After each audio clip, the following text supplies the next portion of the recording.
जय हिंद, नमस्कार। स्वागत आपका एक महत्वपूर्ण वीडियो में। पेंशन भोगियों के लिए बड़ी खबर है। सभी पेंशन भोगी जल्दी से ध्यान दें। पेंशन धारियों के लिए या पेंशन लेने वालों के लिए बड़ी खबर है। हर पेंशन भोगी को ये बात ध्यान में रखनी होगी जो कि यहाँ पर बताई गई है। आज हम पेंशन भोगियों के लिए बहुत ही महत्वपूर्ण विषय पर चर्चा करने जा रहे हैं, जो कि हमारे देश के जवानों और पूर्व सैनिकों उनके परिवार के लिए अत्यंत आवश्यक है।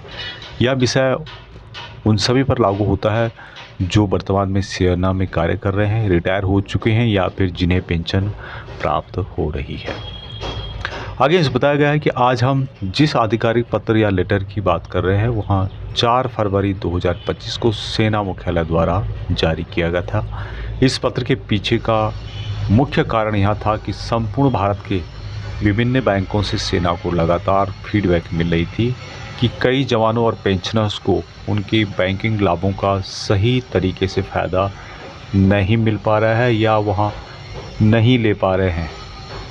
सेना ने क्यों जारी किया है लेटर, यह भी एक प्रश्न है। हमारे देश में कई ऐसे मामले सामने आए हैं जहां जवानों की सैलरी अकाउंट से जुड़े लाभ या फिर पेंशन सुविधाएं मिलने में समस्या आई है। खासकर जब कोई जवान किसी दुर्घटना का शिकार होता है, विकलांगता या डिसेबिलिटी हो जाता है या किसी दुर्भाग्यपूर्ण परिस्थिति में उसकी मृत्यु हो जाती है, तो उनके परिवार को बैंकिंग सुविधाओं में कई प्रकार की परेशानियों का सामना करना पड़ता है या उन्हें सही तरीके उस चीज़ का लाभ नहीं मिल पाता जो कि उन्हें सरकार के द्वारा ऑथराइज की गई है। मुख्य समस्या क्या थी उसके बारे में यहाँ पे बताया गया है कि जवान अपनी सेवा के दौरान डिसेबिलिटी पेंशन यानी डीएसपी अकाउंट का उपयोग करते हैं, लेकिन रिटायरमेंट के बाद इसे डिफेंस पेंशन पैकेज डीपीपी, एक होता है डीएसपी यानी कि डिफेंस सैलरी पैकेज और एक होता है डीपीपी, पेंशन के बाद DPP defence pension package account में परिवर्तित नहीं करते हैं। इसका नतीजा यह होता है कि जब उन्हें किसी विशेष लाभ, मुआवजा या फिर अन्य सुविधाएं मिलनी होती हैं तो वे अटक जाते हैं। विभिन्न बैंकों से प्राप्त रिपोर्टों के आधार पर सेना ने यह पत्र जारी किया है, जिससे सभी जवानों और जो भी पेंशनर्स हैं उनको यहाँ सूचित किया जा सके कि वे अपने बैंक अकाउंट को सही श्रेणी में परिवर्तित कराएं। अभी यहाँ पर जो इम्पोर्टेंट बात है कि अब आपको क्या करना है। यदि आप अभी सेना में सेवारत हैं, डिफेंस सर्विस में है, डिफेंस फोर्सेस में है और या रिटायरमेंट के करीब आ गए हैं या रिटायरमेंट हो चुके हैं, तो आपको निम्नलिखित कार्रवाई यहाँ पर करनी होगी। सबसे पहले आपको अपने नज़दीकी जो बैंक का आपका शाखा है वहाँ पर जाना हो। अपने साथ अपना discharge book, PPO, pension payment order और अन्य दस्तावेज जिसमें कि पैन कार्ड, आधार कार्ड, वो सभी आपको यहाँ पे ले जाना है, पासबुक वगैरह। बैंक में जाकर यहाँ सुनिश्चित करें कि आपका खाता डिफेंस सैलरी पैकेज यानी डीएसपी अकाउंट से defence pension package DPP account में परिवर्तित किया जाए। यह आपको यहाँ पर चेक करना है। नहीं है तो उससे रिलेटेड आपको कार्रवाई करनी है। यदि आप पहले से ही पेंशनर्स हैं लेकिन आपका अकाउंट अभी भी सामान्य बचत खाता सेविंग अकाउंट के रूप में चल रहा है, तो इसे तुरंत डीएसपी पेंशन अकाउंट में परिवर्तित आपको करना है। बैंक को एक आधिकारिक आवेदन यानी कि इसका एप्लीकेशन होता है, फॉर्मेट होता है, आपको वहाँ देना होगा। इस आवेदन का एक निर्धारित फॉर्मेट है जिसे आप वेबसाइट से भी डाउनलोड कर सकते हैं। अब इसके क्या क्या फ़ायदे हैं। सबसे पहला है कि सभी पेंशन लाभ सही समय पर आपको मिलेंगे, आपके अकाउंट में आएंगे। दूसरा है कि डिसेबिलिटी होने पर, कोई विकलांगता होने पर या आकस्मिक मृत्यु के मामले में परिवार को तुरंत वित्तीय सहायता प्राप्त होगी, क्योंकि आपकी जो कार्रवाई है, डॉक्यूमेंटेशन है,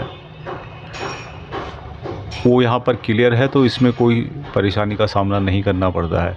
बैंक द्वारा दी जाने वाली अतिरिक्त सुविधाएं जैसे कि बीमा या ओवरड्राफ्ट या इमरजेंसी फंड, इससे रिलेटेड या एटीएम से रिलेटेड जो लाभ दिए जाते हैं, अलग अलग बैंकों के द्वारा अलग अलग टाइप की सुविधाएं दी जाती है, वो लाभ लेने में कोई परेशानी का सामना हमें नहीं करना पड़ता, कोई बाधा नहीं होती है। नेक्स्ट है कि भविष्य में किसी भी प्रकार की सरकारी पेंशन या सहायता राशि जो दी जाती है उसमें देरी नहीं यहाँ पर होती है। बैंकों के साथ जो भी एमओयूज़ होते हैं समझौते होते हैं, मेमोरेंडम ऑफ अंडरस्टैंडिंग, वो क्या कहते हैं यहाँ पर? हर साल बैंकों और सरकार के बीच किए गए समझौते एमओयूज में नए बदलाव होते हैं और बैंक अलग अलग लाभ प्रदान करता है। हालांकि अभी जो लाभ है बैंकों के द्वारा दिया जा रहा है उसमें ज़्यादा अंतर नहीं है, क्योंकि उनमें भी कंपटीशन वो होता है। तो उसको ध्यान में रखते हुए क्या क्या बदलाव यहाँ पर होते हैं। कुछ बैंक विकलांगता डिसेबिलिटी के मामले में अधिक सहायता प्रदान करते हैं, तो कुछ मृत्यु के बाद परिवार के लिए अधिक लाभ देते हैं।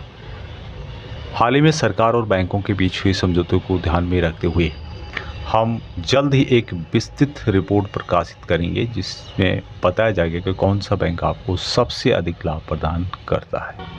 अभी क्या आप अपने बैंक अकाउंट को बदल सकते हैं? हाँ, अगर आपका मौजूदा बैंक आपको उतने लाभ नहीं दे रहा है जितना कि कोई दूसरा बैंक दे रहा है, तो आप अपना अकाउंट दूसरे बैंक में स्थानांतरित कर सकते हैं। यानी कि आपका पेंशन अकाउंट यदि किसी बैंक में है और उससे ज़्यादा सुविधाएं आपको दूसरा बैंक दे रहा है, तो आप अपना जो पेंशन अकाउंट है जहां ज़्यादा सुविधाएं मिल रही है उसमें परिवर्तित कर सकते हैं, स्थानांतरित कर सकते हैं। इसके लिए आपको सिर्फ एक आवेदन देना होता है, जिसके बाद आपका बैंक खाता नए बैंक में ट्रांसफ़र किया जा सकता है। इस जानकारी को ज़्यादा से ज़्यादा लोगों तक पहुँचाएँ। यहाँ पत्र सेना ने जो भी जवान है और पेंशनर्स हैं उनके लिए जारी किया है, लेकिन यहाँ जो लेटर है सभी सरकारी कर्मचारियों और पेंशन भोगियों के लिए ज़रूरी है, क्योंकि अलग अलग बैंकों में हर किसी का अकाउंट होता है। और ये लेकिन यदि आप पूर्व सैनिक हैं या आपके परिवार में कोई रिटायर है, अधिकारी है, कोई भी जवान हो, उन्हें हर बात से इसके बारे में बताएं। इसी तरह सेंटर्स हो गए, पूर्व सैनिक संगठन या अन्य सरकारी विभागों के साथ जो भी आपसे मिलते हैं उनसे इस बात को साझा करें, ताकि सभी को इसका लाभ मिल सके। वीडियो में जो जानकारी मैंने आपको बताई थी उससे संबंधित जो लेटर है 4 फरवरी 2025 को मिनिस्ट्री ऑफ डिफेंस के द्वारा जारी किया गया। इसका सब्जेक्ट है conversion of defence salary account to defence pension account on retirement. यदि आप रिटायरमेंट आने वाले हैं, आ चुके हैं, तो आपको अपना जो अकाउंट है डिफेंस सैलरी अकाउंट से बदल करके डिफेंस पेंशन अकाउंट में परिवर्तित करना है, जिससे कि आपको डिफेंस पेंशन अकाउंट के जो लाभ मिलते हैं वहाँ मिल सके। और उसके संबंध में ये लेटर जारी किया गया और जिसमें बताया गया है कि जो भी आपका कोई एक्सीडेंट होता है, डेथ हो जाता है, डिसेबिलिटी हो जाती है, तो आपको पूरे लाभ आपको यहाँ पर मिलेंगे जब आप अपना अकाउंट परिवर्तित कर चुके होंगे। उसका अलग अलग कोड होता है, जो कि आप यहाँ पर वीडियो में देख पा रहे होंगे। इस तरह से आपका अलग अलग अकाउंट होता है, अलग अलग कोड होता है, और जिस कोड के अंतर्गत आपको उसका लाभ दिया जाता है। Defence salary package, pension gold, INR, ये आपका GCOR का रहने वाला है।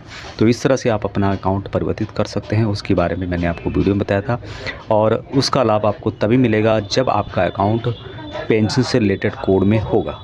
और कोड यहाँ पर आप देख पा रहे होंगे। इसी तरह से आपको अपने बैंक में जाकर की कार्रवाई करनी है। यदि आपका अकाउंट अभी भी परिवर्तित नहीं है, डिफेंस सैलरी पैकेज का अभी तक चल रहा है, तो डिफेंस पेंशन अकाउंट में परिवर्तित करना है। अभी तक इतना ही जानकारी अच्छी लगती है, लाइक शेयर और चैनल को सब्सक्राइब नहीं किया तो सब्सक्राइब कर सकते हैं। जय हिंद।